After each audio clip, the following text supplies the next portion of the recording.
What's going on, everybody? I am here to do a review for the movie A Quiet Place Part 2. Yes, I know I'm a bit late with the review, just a few days, but because due to travels last weekend when the movie came out, I wasn't able to see the movie until today, which is Tuesday, June 1st. I'm about to say May. Tuesday, June 1st, 2021. This right here is, of course, the sequel to the 2018 film A Quiet Place, which, in my opinion, was one of the most original horror type films that I have seen in quite some time. I remember seeing it back in 2018 and thoroughly loving the movie, and I think my review for the first one is on this particular channel, because I did still have this channel that you're watching this video on. On this particular channel, the video is still up there. You can probably go and type it in and you might be able to find it. So this movie right here is pretty much a direct sequel to the first A Quiet Place movie. What I really liked about this, well, before I actually get into what I liked about it, the movie basically, like I said, picks up right where it left off in the first one, with the family pretty much getting away from the creatures after they found a way or a strategy in order to weaken them, which of course is a very high-pitched sonic type sound from the daughter's hearing aid. And that's basically how you weaken the creature in order to pretty much disarm it, because the shell that's around its head is what protects it from injury like bullets or anything like that. And once that sound, that high-pitched sound from the hearing aid pretty much projects, it opens the shell up, which leaves the creature vulnerable to attack. So that's basically how the first one ended. We found out that's the way to weaken it and then, you know, open it up for attack, thus being able to kill it. And then, you know, it pretty much starts off like that. But what I liked about how it began is that it goes back to day one. Because when the first A Quiet Place came out, it pretty much picks up days, literally days and weeks after the events of what happened. But we don't know what happened, how the creatures got to the planet, got to Earth and everything like that. So what I liked what this movie did was that it answered that question for us. Where, you know, how did these creatures get here? Just said that they crash landed here from some, I guess, another planet or space or whatever. And that kind of left that little gap in there as well, because even though we saw that they came from another place, we don't know exactly where they came from. We just know that they fell out the sky, or they just crash landed here on Earth and they just started wreaking havoc. So it basically showed day one when they first landed here. And, you know, we already knew what they looked like from the ending of from the first one, so it was no surprise that they will look like that, you know, with the second one. And they basically they started off with the movie like that, day one, and then they fast forward to present day, which I believe was day 474. And now in this movie, you have the mother, the daughter, and the two sons. We know them because she had a newborn in the first one, basically leaving the area where they were at, because that place is destroyed. You know, the place is on fire, and they're trying to see if they can find any more survivors. They found out there is another survivor, and it's actually somebody that they know from the day one portion of the film. They go and seek this person out, or they try to seek another form of shelter, and of course that's when everything starts to go hectic again as usual, because, you know, those creatures are still out there. They're not all gone. They're not all eradicated by far. And the thing is, what makes this movie so scary, and, you know, to be in that situation, is the fact that you don't know how many there are. You don't know how many actually exist and where they are located. You just know that they're fast, they have a good keen sense of hearing, and they're ugly as all hell. And they're violent, and they will kill you. And that's pretty much all that you know. But other than that, you don't know where they are. But the thing is, they have the advantage because they know how to disarm them, or, you know, thus trying to kill them.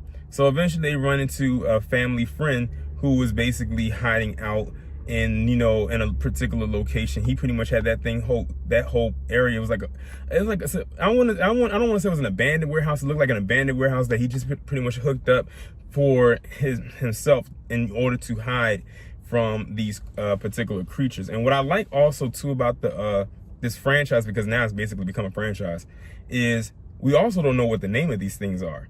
We don't know what to call them. I don't know if they're called, like, I keep calling the creatures or the monster, a demon, an alien. You don't know exactly what to actually deem this particular being. It's just an entity that has a thirst to kill. and that's pretty much all that has a very, very, very good intense level of hearing that it can hear it could hear glass break from miles away. Like, that's how powerful with the hearing that this particular being has.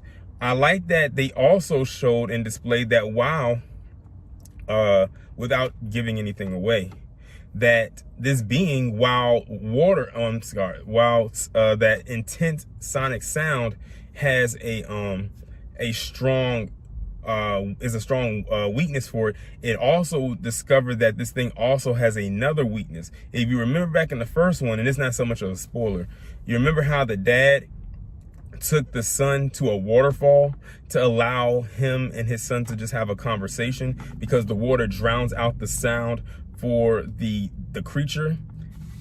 Well, let's just say that element known as water does another thing to this creature. I don't want to spoil it because I know some people might actually want to go and actually see this movie if they haven't done so already, but some of you might be able to put two and two together when I say about what the other weakness is for this creature. And I thought that was very interesting that they did it. And I like that they also had a little bit of a callback to some of the stuff, you know, with the first one when they were showing day one. Like in the particular scene when it was in the day one scene, you had the dad, who of course at the time was still alive. He went into the store to go get some groceries and some fruits and everything like that.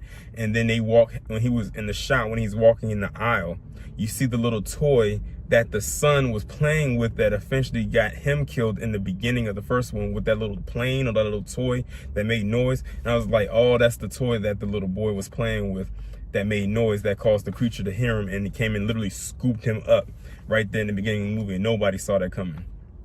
The audience experience with this was the exact same as it was with the first one, which is exactly what I wanted. When everybody was just kind of quiet, like everybody was in, you know, felt like they were in the movie. It felt like a callback to 2018 when I saw the first one.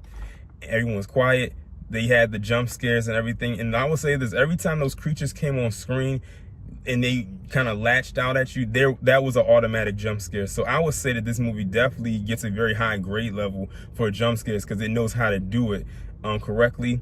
One thing that I also like that I really actually said in the first one was the usage of the signing, because, you know, the daughter, she's deaf, so she can't hear. And I think the actress who plays her is actually deaf in real life. So I thought that was a very good that they actually got a deaf actress to play this part instead of getting someone who was not deaf to play a deaf character, because this actually adds authenticity to it. So, you know, the scenes when she didn't have her hearing aid in, it was completely silent. Like, they would mute the entire scene where you can't hear anything, no breathing, no outside noise, no walking, no birds, no insects, nothing. It's just completely dead silence. So you can get an idea of what it's like to be deaf. So basically she hears nothing. And there was one scene in there where you actually felt for her character because she was looking for her hearing aid and she couldn't find it.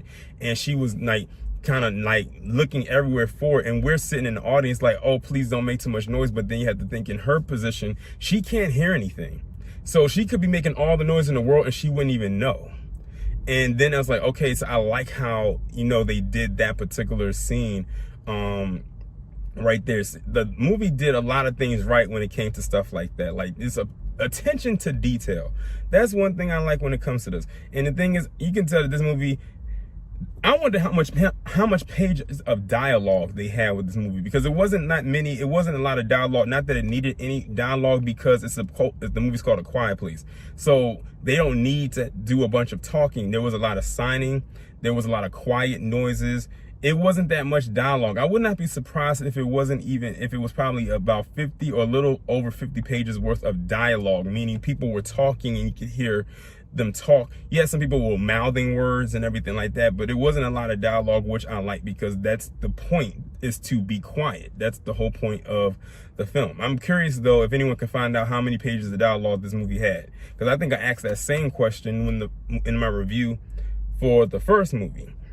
So I really like that they definitely did that. I can tell with how this movie ended, it's probably going to be a third one. I'm not going to spoil how the movie ended, but the way that it did, I can tell they're setting up for a third one. It would make sense because of how it ended. If you saw the movie, you know exactly what I mean. I would actually be kind of upset if they didn't continue on with the third one, because there has to be something that goes on after it, or maybe wrap it up or come to a resolution of what it is, like finding out what these creatures are, where they came from, and then finding out where else in the world they happen to be, because I'm willing to bet they're not just all in the vicinity in which they landed. Find out, is there hive somewhere that are maybe, you know, sort of like an Alien, where they're pumping out these creatures everywhere and you don't know where it's coming from. But maybe if you can find the hive, then you can destroy the quote unquote queen, and then you can go from there. But that's pretty much all in the creators and the director's hands of this franchise to do so. But I hope that they continue going forward, because I'm curious to see what happens after this one, because the way that it's in, this definitely is a third one. And with how it did in the box office, I think it's definitely on track to get one. But that's going to be my review for A Quiet Place Part 2. I really thoroughly enjoyed the film. I'm sure that if y'all watch it, y'all will enjoy it too, especially if you like horror. And I will say it wasn't too much horror elements in it, unlike really the first one, mainly because when we went into the first one, we didn't know what to expect. We didn't know what these creatures looked like. We didn't know where they came from. We didn't know what they were. We just knew that you had to be quiet. But now that we know what they were, I'm not gonna say it took the fear factor out of it, because the fear factor definitely was still there, because you didn't know what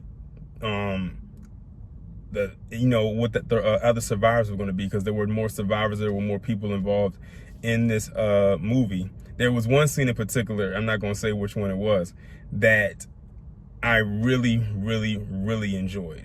I'm going to just say it has something to do with a doc. I'm going to leave it at that. But that's going to be my review for A Quiet Place Part 2. Y'all let me know what y'all think down in the comments. Would you go watch this movie, or will you bypass it? Something tells me if you've seen the first one and you liked it, it would definitely do a benefit for you to actually go watch it. But with that being said, I'm gonna go ahead and end the video on that note. Y'all let me know what y'all think down in the comments. Like, share, subscribe, and I will talk to you in the next one.